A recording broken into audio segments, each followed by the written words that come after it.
Assalamu alaikum wa rahmatullahi wa barakatuhu.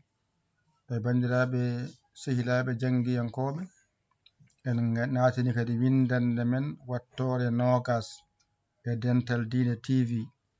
Hande on ji on jangino na mawɗo, joni ay ko ɗo hofi ko less wiye nga mawɗo, ay na o tan wonɗo, kofa ɗum less ga wonta nga mawɗo, ay ko nawa ko ɗo hanno, kofa ɗum less wonta nga.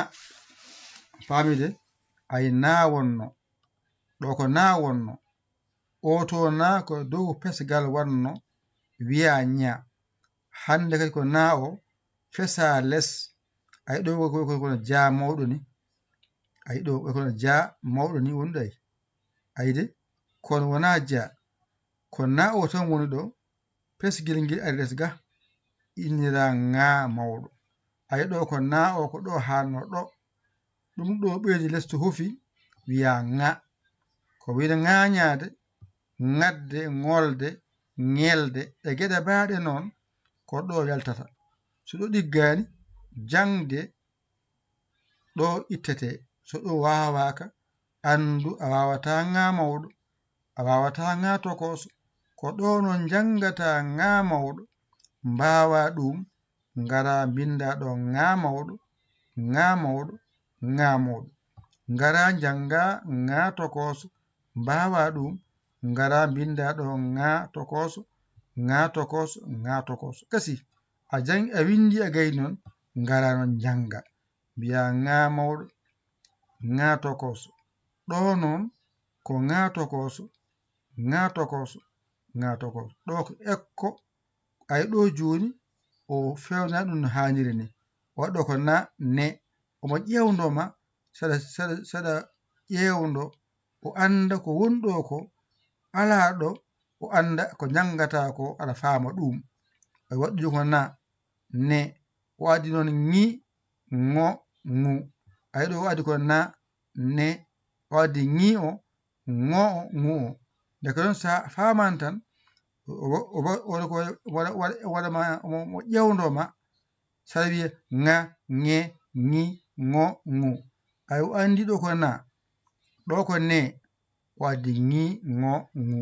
Ayde hawo ƴewdoma sa tesko na o ko sernuɓe nga o, na ko ni wayi, nga noon hofo less, ay ɗo hofo less, ay ɗo hofo less.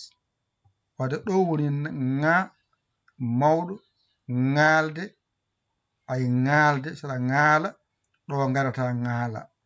Ngal ɗo sa wawa ngal, a wawata wiide ngaalde, nani, a wawate ngaalde.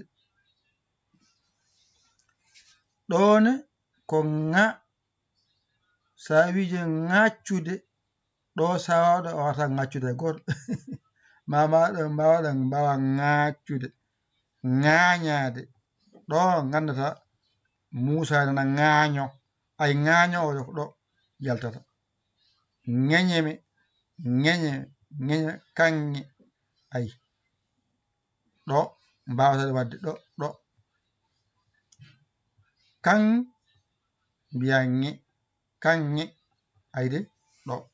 Ɗum ɗo tan jangata, mbawa ɗo certa e majjere nga mawɗo e nga tokoso. Wadde windande nogas a jangi nga mawɗo, a jangi nga tokoso, ɗo ko nga mawɗo, nga tokoso, janga ɗum, mbawa ɗum, ƴetta kuɗol ma e karne ma, mbajiroɗa ɗo henna nga mawɗo, ɗo majira ɗo nga tokoso, a gayni janga, janga, janga, janga ha ɗiggina. On saha dawa, a dawi, Allah rokkima a heeɓi seeɗa ma, ciftora hen oɗo numéro ma 77 906 80 80. Oɗo ne walla kam, min yomi ar wallamo no walli kam ha wawa wallude kam, ko neɗɗo, ko ñamo, ko jaro, ko joom hajuji, kadi kura makko wifi consommé o jeeya. Wadde garen ballen jingguinen mo ɗum o wawa dejo o jangguina en.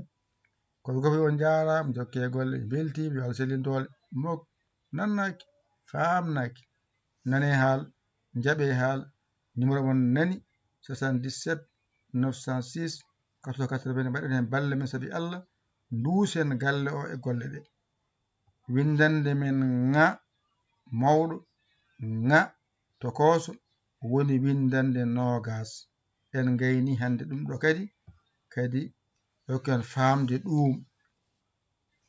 famde ɗum kala gonɗo hen ene janga hen kala ɗo mbawɗa wonde suka hen mawɗo hen debbo hen gorko hen addu ballal ma e jingere ma adaraba kay ene andama e jangde adaraba ene anda e jangde hoto suutan a janga cikkama to a funtimin a funtani min andu ko hoore ma puntuɗa a jangi a wawi a yeehi yaade gandal kono sa wattini hen noon wallude jingude a tawat ɗum ne moƴƴi ne yooɗi saabu ka ballaɗo jinganoɗa mbawɗa sa walno ko a wallanoka a dañata kada winde kada janga node a wallama a watti jangude a watti windude yob teddugal ƴetta seeɗa ma mo joguiɗa o nulda min 77 906 80 nda waltira golle men jahoje ɗe ko kalɗa ko gonga min nani min jaaɓi wadde min jiiya beɗo koye nande famde